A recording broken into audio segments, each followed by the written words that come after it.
ರಾಜ್ಯದೆಲ್ಲೆಡೆ ಮಳೆರಾಯನ ಅಟ್ಟಹಾಸ ಜೋರಾಗಿದ್ದು ಜಲಮೂಲಗಳಿಗೆ ಜೀವಕಳೆ ಬಂದಂತಾಗಿದೆ. ಮಲೆನಾಡಿನ ಪ್ರವಾಸಿ ತಾಣಗಳ ಹೆಬ್ಬಾಗಿಲು ಎಂದೇ ಪ್ರಖ್ಯಾತಿ ಪಡೆದಿರುವ ಶಿವಮೊಗ್ಗ ಜಿಲ್ಲೆಯ ಸಾಗರ ತಾಲೂಕಿನ ಜೋಗ ಜಲಪಾತದ ಮನಮೋಹಕ ದೃಶ್ಯ ಪ್ರವಾಸಿಗರನ್ನ ಕೈಬೀಸಿ ಕರೆಯುತ್ತಿದೆ. ಬಿಸಿಲ ಬೇಗೆಯಿಂದ ಬೆಂದು ಹೋಗಿದ್ದ ಜೋಗ ಜಲಪಾತಕ್ಕೆ ಇದೀಗ ಕಳೆ ಬಂದಂತಾಗಿದ್ದು, ಅದರಲ್ಲೂ ಶರಾವತಿ ಕೊಳ್ಳದ ಪ್ರದೇಶದಲ್ಲಿ ಮುಂಗಾರು ಪೂರ್ವ ಮಳೆ ಅಬ್ಬರಿಸ್ತಾ ಇದೆ.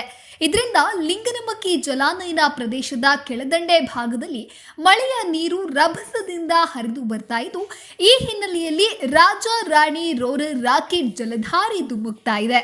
ಕಳೆದ ವರ್ಷ ಬರದ ಛಾಯೆ ಆವರಿಸಿ ಜಲಮೂಲಗಳು ಬತ್ತಿ ಹೋಗಿ ಜೋಗದ ಸೌಂದರ್ಯವು ಮಾಯವಾಗಿತ್ತು. ಆದರೆ ಈ ಬಾರಿ ಜೋಗದ ಜಲಸಿರಿಯ ವೈಭವ ಎಲ್ಲರನ್ನ ಆಕರ್ಷಿಸ್ತಾ ಇದೆ.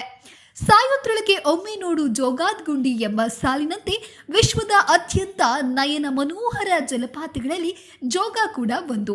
ಈ ಬಾರಿ ಮುಂಗಾರು ಮಳೆ ಭರಪೂರವಾಗಿ ಸುರಿಯುತ್ತಿರೋದ್ರಿಂದ ಜೋಗದ ವೈಭವ ನೋಡಲು ಎರಡು ಕಣ್ಣು ಖಂಡಿತ ಸಾಲದು. ಹಾಗಾಗಿ ರಾಜ್ಯದ ಮೂಲೆ ಮೂಲೆಯಿಂದ ಈ ಜಲಧಾರೆಯ ವೈಭವ ಸವಿಯಲು ಪ್ರವಾಸಿಗರು ಆಗಮಿಸ್ತಾ ಇದ್ದಾರೆ.